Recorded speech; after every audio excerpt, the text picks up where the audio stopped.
the two-time Olympian with the world-class. How does a man who lives with honor become one of the most controversial figures in the fight game?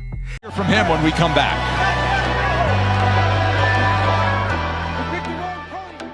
In a sport that thrives on conflict, chaos, and controversy, the rules are simple. Nice guys finish last. But what happens when the nice guy refuses to play along?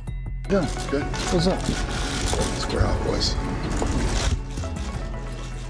This is the story of Daniel Cormier, an Olympic wrestler, a two-division UFC world champion, a man who rose from personal tragedy to stand among the best fighters in the history of mixed martial arts.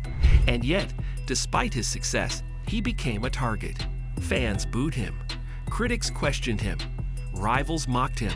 On this episode of Legends of the Octagon, we explore the rise, rivalry, and redemption of Daniel Cormier, the nice guy who refused to break, and in doing so, changed the game forever. Side to side on the head. There we go, champ. Daniel Cormier finishes Patrick Cummins just like that. You know, obviously, Daniel Ryan Cormier was born on March 20, 1979, in Lafayette, Louisiana. Life wasn't easy for him from the start. His family was tight-knit but struggled financially. At just 7 years old, Daniel's life was shattered.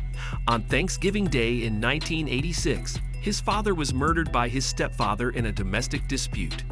The trauma left a permanent scar on young Daniel. It was a moment that would shape his future, both as a man and as an athlete.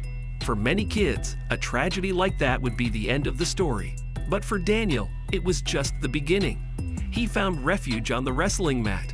Wrestling wasn't just a sport, it was a sanctuary. It gave him structure, discipline, and most importantly, a way to channel his grief. At Northside High School, Cormier quickly became a star. He won 3 consecutive Louisiana State Wrestling Championships and compiled a record of 101-9. His work ethic was relentless, and it paid off. Wrestling gave him purpose. It gave him something to control in a life that often felt chaotic. After high school, Cormier attended Colby Community College in Kansas, where he became a 2-time junior college national champion. He then transferred to Oklahoma State University, one of the most prestigious wrestling programs in the country. At Oklahoma State, he continued to excel. He became an NCAA Division I All-American and finished second in the national tournament in 2001, losing only to Cal Sanderson, arguably the greatest collegiate wrestler of all time. Cormier's success on the mat earned him a spot on the U.S. Olympic freestyle wrestling team. He represented Team USA at the 2004 Athens Olympics and later at the 2008 Beijing Olympics. In Athens, he finished 4th in his weight class, narrowly missing out on a medal.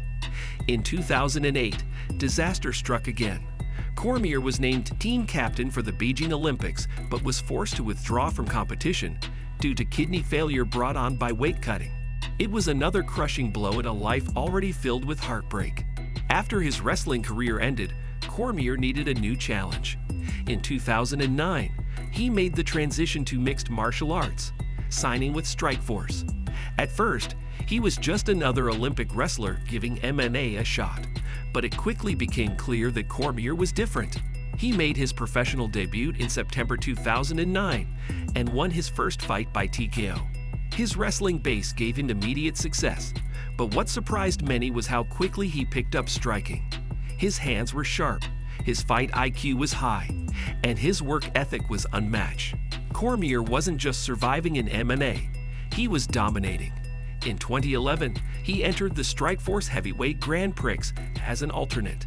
Nobody expected him to win, but he shocked the world, defeating Antonio Bigfoot Silva by knockout and then outclassing former UFC champion Josh Barnett to win the tournament. Cormier's rise was meteoric. By the time Strikeforce was absorbed by the UFC, Cormier was undefeated at 11-0 and one of the most highly touted prospects in the sport. Cormier made his UFC debut in 2013, defeating Frank Mir in a dominant performance. He followed it up with another convincing win over Roy Nelson. But then came a decision that would define his legacy. His teammate and close friend, Cain Velasquez, was the reigning UFC heavyweight champion. Rather than compete in the same division, Cormier made the difficult choice to drop down to light heavyweight, a move that required significant weight cutting. Dropping weight was a challenge, but Cormier made it work. His debut at 205 pounds came against Patrick Cummins, and he made quick work of him, winning by first-round TKO. He then defeated MMA legend Dan Henderson via submission, earning a shot at the UFC light heavyweight title. No story about Daniel Cormier is complete without Jon Jones. Their rivalry is one of the most intense and personal in MMA history. Jones was the youngest champion in UFC history, a once-in-a-generation talent with a wild personality. Cormier was the disciplined, respectful, clean-cut competitor. They were opposites in every way. The build-up to their first fight was electric.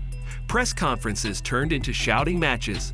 There was even a physical altercation during a face-off, resulting in fines and suspension. Jones called Cormier fake. Cormier accused Jones of being a fraud. The rivalry transcended sport. It became deeply personal. At UFC 182 in January 2015, Jones and Cormier finally met in the octagon. Despite a valiant effort from Cormier, Jones won by unanimous decision. It was Cormier's first professional loss. Afterward, Jones mocked Cormier's tears. Many fans sided with Jones, further deepening Cormier's frustration. But Jones' personal life spiraled out of control. He was stripped of the title after a hit-and-run incident. Cormier seized the opportunity, defeating Anthony "Rumble" Johnson to win the vacant light heavyweight belt. But the critics never stopped. They called him a paper champion because he hadn't beaten Jon Jones. The rematch between Jones and Cormier was set for UFC 200, but Jones was pulled from the fight at the last minute after testing positive for banned substances. Cormier went on to defeat Anderson Silva in a non-title bout, but the disappointment lingered. Their long-awaited rematch finally happened at UFC 214 in July 2017. Cormier came in prepared. For 2 rounds, it was a competitive fight. But in the third, Jones landed a devastating head kick that knocked Cormier out. Cormier was devastated. He was visibly emotional during the post-fight interview, and many fans mocked him for it. But soon after, Jones tested positive for performance-enhancing drugs. The result was overturned to a no contest, and Cormier was reinstated as champion.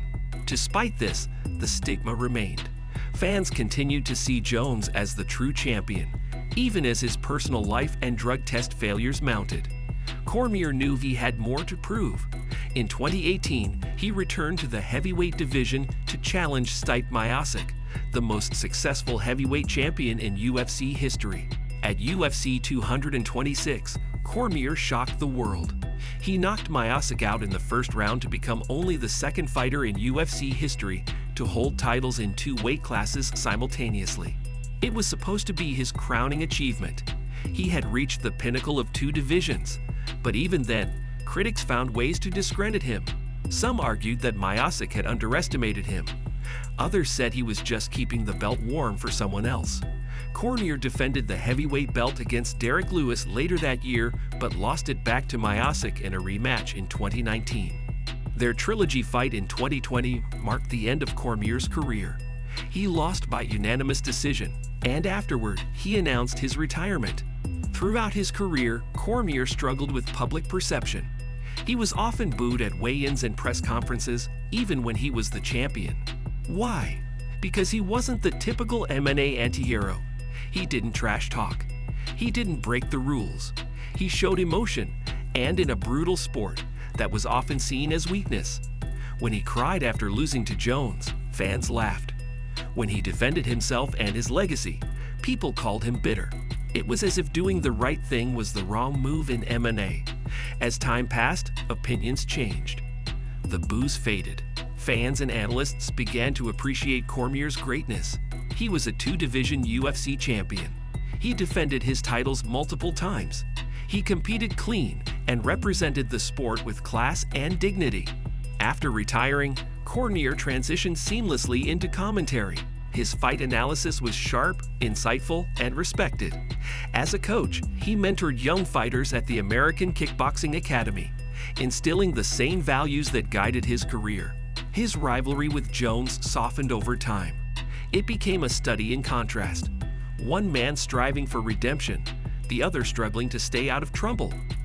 Daniel Cormier's story is proof that the nice guy can win. He endured personal tragedies most people can't imagine. He climbed to the top of not one but two of the most competitive divisions in MMA. He stayed true to himself in a sport that often punishes integrity. In the end, he earned something greater than belts. He earned respect. Daniel Cormier didn't just win fights, he won hearts. He became an ambassador for MMA, a role model and a mentor. His legacy isn't defined by his losses. It's defined by his resilience, his professionalism, and his refusal to compromise who he was. Daniel Cormier's career proves you don't have to be the villain to be great. His story is one of perseverance, integrity, and quiet strength. If you enjoyed this deep dive into Daniel Cormier's journey, make sure to like, comment, and subscribe to Legends of the Octagon. We bring you the stories of MMA's greatest fighters, the triumphs, the heartbreaks, and the legacies that inspire millions. Thanks for watching. We'll see you in the next one.